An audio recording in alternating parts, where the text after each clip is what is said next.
Now, a Brisbane man who claims to be the secret love child of Prince Charles and Camilla has sparked fierce debate after sharing what he says is new photographic evidence. Simon Durante Day believes he is the Duke and Duchess of Cornwall's son, born out of wedlock and adopted to a family who had strong ties to the Queen.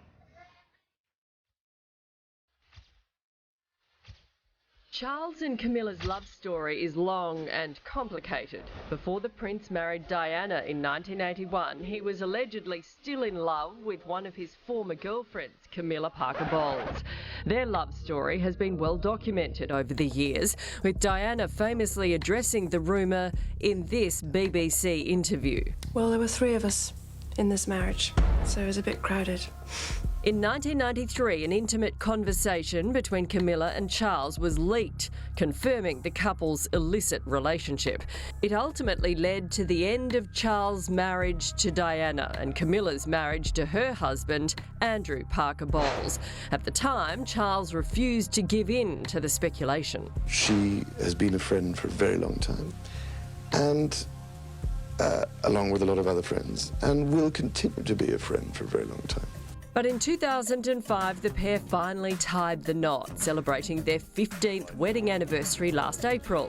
But one Aussie isn't convinced the world knows their true story. Simon Durante Day claims to be their secret love child, and he says this photo is the key to unlocking the 55-year-old mystery. Wow, Simon joins us now from Brisbane. Thanks for joining us. Look, you fought for decades to prove this, even take you to court. Why should anyone believe you? Hey, well, listen, good morning, Koshi. Good morning, Nat. Well, I think the evidence speaks for itself. I mean, the face is what gives it away. That's what's caused the recent issue with Liam's photo. It was just a photo I put up that we were in the weekend in Bribie Island fishing, and I just shared it with the people on the page, and the lady took the photo and changed it to black and white, rotated it and put it alongside the Queen. I mean, I see it every day. You know, every day when I get up in the morning and the kids speak to me, the first thing I see when I turn around is that. Yeah. So it's always in my face. Yeah, Simon, look, I mean, I know it's a likeness, but I don't know whether that's proof. You say you have proof that they conceived in 1965, although royal commentators say Charles and Camilla only met at the polo in the 70s. Indeed, Nat, that's the argument. It's always been presented. I think the Times is the earliest one that I found. They said they met in 1969. It jumps from anywhere from 1969 all the way through to 1975. So, you know, when you look at what people said about the Harry and Meghan interview and holding people to dates and times, well, you know, that's not been held to the right time.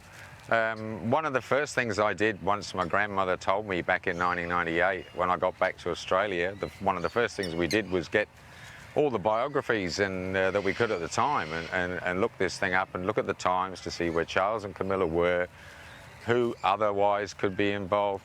I mean, just because your grandmother said it doesn't mean you're going to believe it. I did do my research. So the timelines are gaps, and people need to come forward and come clean. I mean, this is.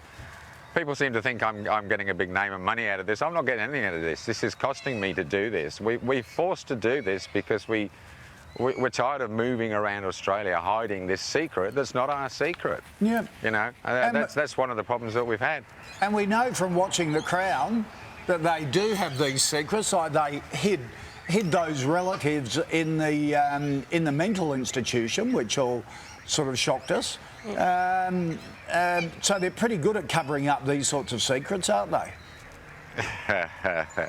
well, they are. I've proved that myself. I mean, my birth certificate is complete rubbish. The documentation that I've got for the adoption is written in my own adopted mother's handwriting. So there's lots of bits of evidence like this, that handwriting interpretation. I need to prove that is my mother's handwriting. That have got to go before the court, and we've had a bit of a game with that here in Australia.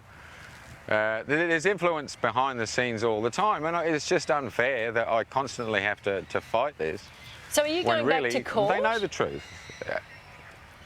Yeah, I am. I'm been working on this for some time now. I've been going back. COVID's got in the way, obviously, as it has with a lot of things. But yeah, I'm heading back to court. I've got the original evidence I've got, and I'm slowly collecting more. I mean, the longer this thing runs, the more they're going to get egg on their face, not me. All right. Simon, we wish you well in court. We'll keep following it. We'll keep in touch. Fascinating. Nice to see you. Thanks for your support and thanks for having me on. Good on you. Thank you. Yeah, imagine if that is true. Oh, wow. That would be the biggest Huge. story Yep. ever.